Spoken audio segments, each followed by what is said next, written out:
Hey guys, let's talk about laning, more specifically freezing the wave. In this video, we're going to show examples of when you should freeze the wave, how you should do it, and what are the advantages and disadvantages of doing that. First and foremost, let's talk about what freezing the wave is. So freezing the wave means that you do not attack the wave, therefore keeping it where it is in place. Essentially, you only attack troopers when they are about to die, meaning when they flash white. Before troopers die, they have a little animation where they flash white. That is when you hit them, you get the last hit, but you do not hit them any further than that unless they are already in your tower. Basically the act of maintaining the balance of the wave so that it stays in place where it is at that moment. The second thing I want to get out of the way is the footage for this video was taken from two games. In the first game, I'm playing Mirage, which is this specific game. As you can see, this was mostly in Eternus/High Ascendant lobby. If I move my camera a little bit right here, you'll be able to see we have 3 Eternus players on our team. They have 2. And in this game, I am playing Mirage against Infernus, which is a very advantageous matchup for Mirage. And I make use of freezing the wave in order to secure my lead early and be able to dominate my lane. As you can see, at 9 minutes, I'm up almost 4,000 souls, which is just like an absurd amount. In the second game that you'll see showcased, I'm playing Pocket against Mirage, which is a very disadvantageous matchup, and I also make use of freezing the lane in order to make sure I don't fall too far behind, and I'm still able to play the game despite being in a lane that is very, very hard for Pocket. If you guys enjoy this type of educational content, make sure to check out my stream. I stream on Twitch and YouTube, whichever one you prefer, and I do educational moments fairly frequently. Anyway, let's get into the video. Please watch a replay from Infernus perspective. Okay, sure, we can do that. We can watch the replay if you guys want. Yeah. At the end of the day, this lane, guys, is like pretty much unplayable for Infernus if he pushes. So basically, wave 1, it doesn't really matter. Like wave 1, Mirage doesn't have that much pressure. So at the end of the day, he's doing the right thing by playing it passive. Like this is 100% correct. Yeah, that's Sundapper, yeah. This is 100% correct what he's doing. Like honestly, this game, he played fine. He just made one mistake in lane. It's just one mistake that cost him the lane. Basically, first 2 waves, he's playing it right. He's playing it passive. He's only playing for the last hits. You can't really out pressure Mirage. Like Mirage will always out pressure you, so you just kind of have to go for the last hits. Where he messed up here is that here, like, well, not here yet, but he is hard pushing the wave, and this is where I start freezing the wave, right? And he's not able to apply any pressure to me under tower, and he's not really going to be able to get any denies, right? So like here at this point, like he can't apply any pressure to me, right? Like he's not going to be able to apply any pressure to me under tower because I'm not going to let him. And so from this point on, all I'm going to do is I'm going to freeze the wave. And if he walks up to the wave here, I have Scarabs and I can get a lot of stacks on him, right? Because he has to peek to get these creeps, right? So here I'm just able to get like a decent amount of pressure on him. So anytime he's trying to push the wave, all I'm trying to do is just apply pressure on him. And right now he's actually slightly ahead because I missed some last hits. But he keeps pushing the wave. And this makes it really easy for me to just freeze. And here I get like a ton of pressure on him. And this is worst case scenario because he's very low, but he already spent all his money, so he just has extra regen. Like at this point, he pretty much like can't really show up to the lane, right? Like pretty much just can't show up. So now what he decides to do is he actually decides to go box farm because he's like, okay, this lane's unplayable. I'm just gonna farm some boxes, which honestly is not like a terrible play because he can't like walk up to the lane, right? And I think that he's hoping that I'm going to push the wave and then he can come back. He'll basically come back any second that I push the wave, right? But if you're watching from my perspective, all I'm doing is just freezing the wave here. But if you're watching, he's not actually falling that far behind. He's not actually falling that far behind yet. He's only 300 souls behind, so he's still doing fine. Now here he comes back to the wave. He tries to get one wave. Anytime that he like comes up to the wave here, I just get a ton of pressure on him. Like here he actually walks up to the stairs. That's like a really big mistake. Because here he's down to 100 health again, and now like he can't do anything anymore, you know? He did get some healing from Infuser and stuff, so he did get back to 300 health. What you have to do against Mirage is you have to not push the wave. You have to keep the wave near your tower because it's actually unplayable. For almost every single hero. If you guys were watching the match earlier, I was playing Pocket. I just kept the wave at my tower the whole time. So the one mistake that he did is that he let me keep the wave at my tower. And then basically from then on, I just kept the wave at my tower the whole time. And it was just frozen on my side and he couldn't do shit. So now he starts doing jungle. At this point in the game, you actually see that my team is actually 4K behind. Because the other side of the map is actually going terribly. Doing jungle here is like actually kind of the correct play, but it sucks, right? Because jungle usually is like a get further ahead type of tool. But in this situation, he has to do jungle just to compete with me, right? like the money that he's getting from jungle is approximately equal to what I'm getting from lane, except I don't have to farm any jungle for it. I can always go back and farm the jungle later on top of getting the lane. He's only getting jungle, he's getting no lane. So this like really sucks. Is it never worth for Infernus to just go gank at this point? He can try, but if he doesn't get a kill, then he's griefing his team basically. So he has to like be pretty confident that he can get a kill. But yeah, he could try to do that. So now he's just jungling. And where it goes really badly, right, is that here I pushed the wave, right? And the reason that I pushed the wave is because I felt confident that I was like strong enough with Mystic Shot and whatever to pressure him under tower, which earlier I couldn't have done. So now he comes back, but now I can pressure him under tower, right? As you can see, I just start kind of laying in the shots on him. And now he tries to go, but I actually like, I get the knockdown on him and he loses his bag. And at that point, the lane's completely over because now I get the bag. And so, you know, I get the bag, I have like 3k souls, he's at 3.2k souls, and then he's done, you know? At this point, he can come back all he wants, but it's just like, it's just not really gonna matter. He's like way too far behind. You showcase stalling the lane? Yeah, of course. So I'll go back to the exact moment, because so now you guys have seen from the Infernus's perspective what it looks like, right? Like it was literally unplayable for him. So if you look from my perspective, I'll go back to the moment where I freeze the lane. Okay, so right here is the moment that I decide that I'm just gonna let the lane push in, right? So here, okay, so this is an important. So the lane right now is what I would consider neutral. So there's basically three situations for the lane. One situation is it can be pushing for Amber, so it's here. This is like pushing Amber. The other situation is it's pushing Sapphire. And the third situation is like a neutral lane situation, like this, right? So in this situation, I look at the matchup and I tell myself, okay, Infernus here, the matchup is extremely favorable for me. And if the lane is here, then I can pretty much just like never let him walk up. And if he walks up, he's going to take a ton of damage or die for it. So if I manage to get the lane here, I can pretty much keep the lane forever. So how you get the lane here, and this is where he made the mistake, because if he didn't make a mistake, the lane would have just stayed here.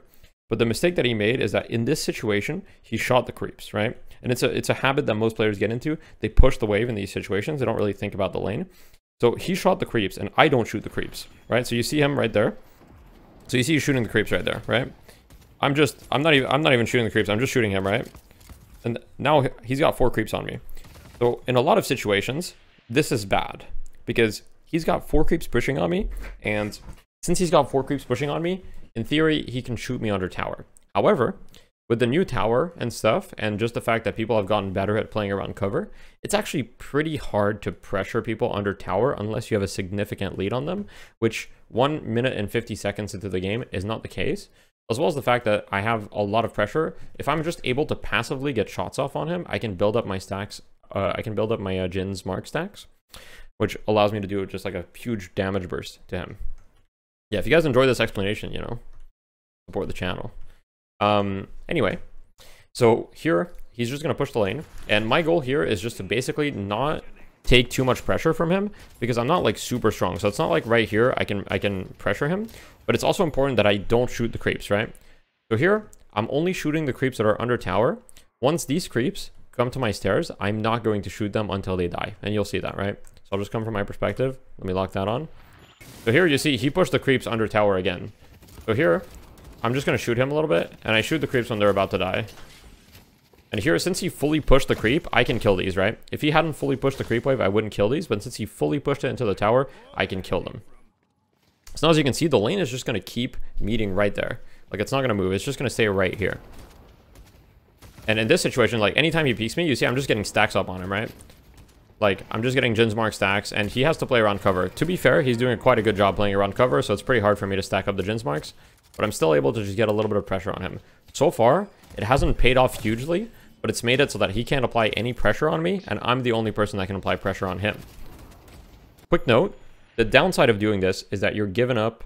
yeah, fair point, Rafferol, about pushing the lane. In this game, it's different because there's a lot of things you're giving up by doing this, right? So I want to talk a little bit about the downside. The downside of doing this is that I'm giving up what people in this game called wave prio, which is basically the fact that when you have wave prio, meaning that your wave is pushing, you have the freedom of doing anything, right?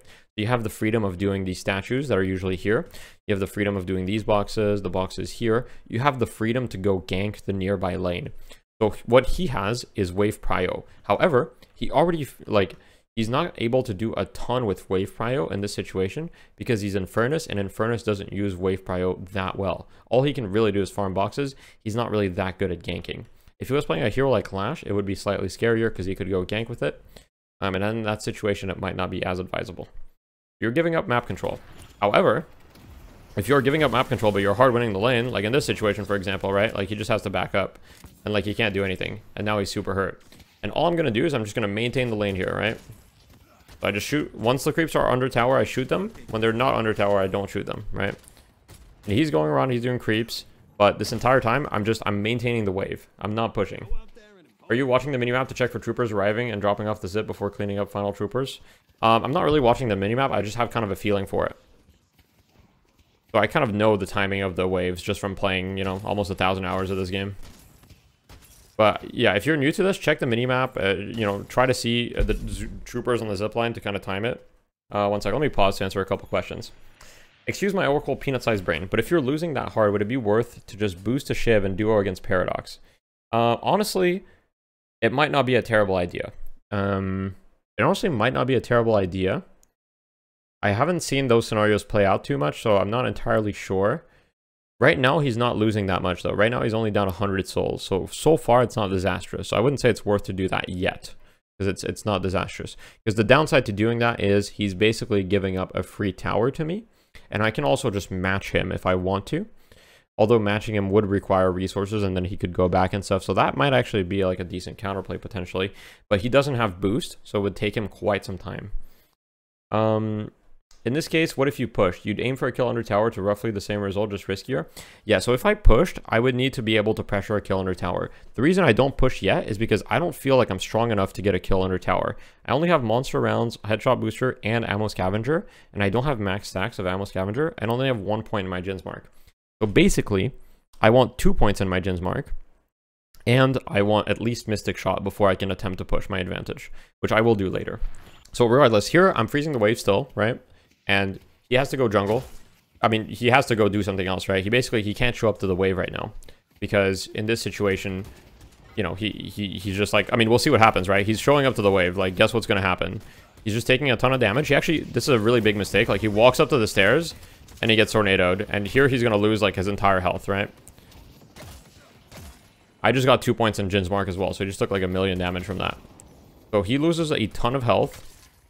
I just maintain the lane here, and like he's able to get some last hits. He's also just missing a ton of creeps this entire time, right? Anytime the lane is here, it's very difficult for him to get the creeps. He's still managing to get them, but very soon you'll see he won't even be able to come challenge the creeps at all.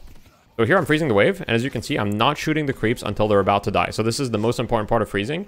So here my creeps actually kind of like have just like bad AI, and they keep moving forward. So it actually kind of like almost ruins the freezing because my creeps just kept moving forward, even though there was no reason for them to. But the important part about freezing is just don't shoot the creeps until they flash white. Freezing the wave is good in two situations. Situation number one is, let's say you have a really bad matchup, then you don't really have a choice sometimes. Like, for example, the Infernus should have been doing this to me. The Infernus should have been doing this to me because it would have been a lot harder for me. But since I have a very advantageous matchup, I know that the Infernus wants to do this to me. And so as a preventative measure, I do it to him, and now he can't walk up. And now I can just do this little small camp, right? I can just go ahead and like just farm safely, and the Infernus basically can't move up. Now at this point, I have Mystic Shot. I'm pretty strong.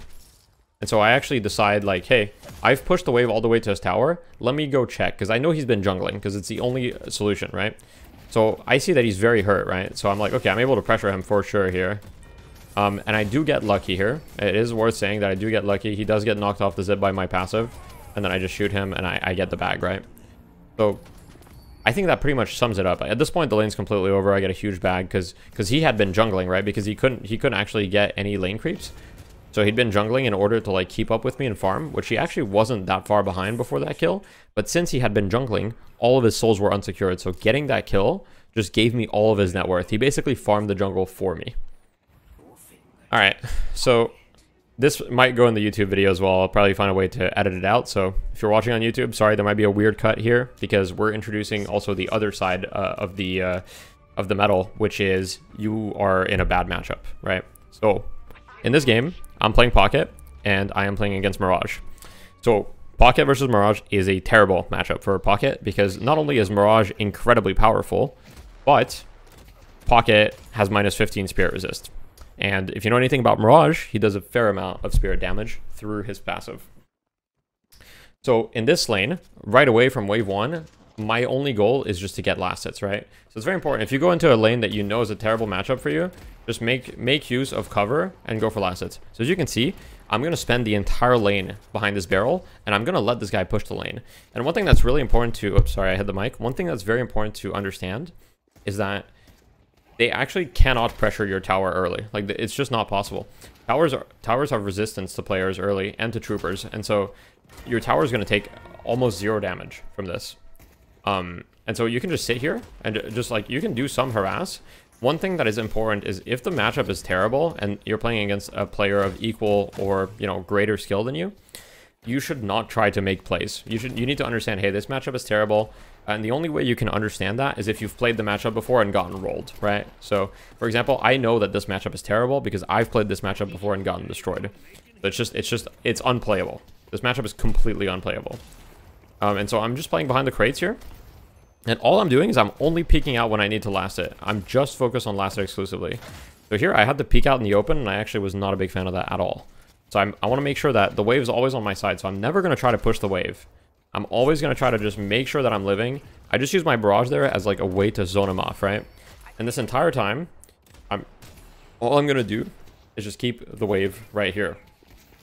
If you guys are new players, don't resort to like freezing the lane right away. Like, explore the game. Explore the game.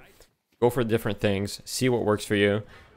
Freezing the lane is a more advanced concept that won't probably be that beneficial unless you're, you know, at least I would say like Archon at the very least. Maybe even a little bit higher. I don't know the ranks by heart. So this, like, once again, you can see that the lane is like pretty even right now, and I've been staying full health. I do have a slight lead. The only reason I have a slight lead is because this wasn't an official match, and this guy's from South America. By the way, shout out to this team. If you guys don't know them, this is you know, Cartoon, MVSU. These are all like high Eternus players in South America, and they're very good. They're just in our official, they have to play on NA ping, and so they're playing on 130 ping, so it's very easy to get denies. So it's a little bit unfair for them. Other than that, I would probably be about ahead, maybe slightly behind. But once again, he's pushing the wave the entire time. From his perspective, if he managed to freeze the wave early, that actually would have been best case scenario. Because if he froze the wave, then I would have had to walk up to get last hits, and then he would have had all the you know, pressure in the world on me that he wanted. Him pushing the lane the entire time actually gives me exactly what I want, because with this cover, with these barrels, it's incredibly hard. This is King Crimson, yes, the team is King Crimson. With these barrels, it's incredibly hard for him to pressure me, right? Because I'm just staying crouched behind the barrels the entire time. Like, anytime he pushes up, right, I'm just right here, just crouched behind the barrels, only peeking whenever I need to get a last hit. And then even then, I'm like barely peeking my head out, right? And if you guys have played against players that do this, then you know how annoying it is. Here I go for a little play. I would say that this like is unnecessarily risky, but I saw an opportunity that I thought maybe I could kill him. I would say don't do this, guys, if you're in a situation like this, because now the risk is I've actually given him a chance to freeze the wave. So if we look at his perspective here, he should 100% freeze the wave in this situation. And if he freezes the wave, it's actually going to be fairly difficult for me. So there, he shouldn't have killed that creep, and here he shouldn't be pushing the wave. And here he's pushing the wave quite aggressively still. As you can see, like, he's not shooting that much, but the fact that he shot a creep even a few times is enough to make the wave naturally push. And so he should not have shot these creeps any times, and he should have just let the wave sit at his tower, because you see, for the even split second that I was available, like, I got absolutely destroyed, right? Like, I had to peek for like 5 seconds and I lost half my health. So imagine if I had to peek more often just to try to get last hits. Imagine if he could go on this bridge right here and try to harass me, then it would be really, really bad for me, right? So just keep these things in mind. Of course, like I said, this gives wave prio. So one thing that this guy could have done is he could have taken the advantage that he has, and instead of trying to pressure me under tower, which doesn't really do much, he could have tried to use it to go to this lane a little bit more, right? To the dual lane here, and maybe try to help them and get kills here, and that possibly would have been more effective. However, all I have to do is tell my teammates, hey, he's missing, play very passive, and if my teammates play very passive under tower, then basically they're going to be okay, right? So basically, he's just not really using his wave priority to do much. And now he has ultimate, and I believe that quite soon he's going to use his ultimate and, you know, rotate to another lane to try to, you know, do pressure and get a kill, which is a good play, but is now going to give me free reign to kind of come back into the game. Although I was never really gone, this lane is like fully even basically. As you can see, I'm making absolutely no efforts to push the lane whatsoever. Like, I'm just killing creeps that are right in front of me, like close to my tower. I'm not making any effort to make like any move forward. And now I see the moment I hear he uses TP, now I push hard, right? I go all in. I push the wave instantly. You see, like, no moment's hesitation. Instantly, I'm pushing. I'm stealing the small camp. Like, the moment that he gives me a second to breathe, like, I'm all over this. I actually missed my parry, so that was kind of a troll moment. And here he does come back. And as you can see, the moment that I'm out in the open, like, he almost kills me. Like, I'm out in the open for 5 seconds and I'm almost dead. Imagine if I was in that position the whole lane, it would have been unplayable.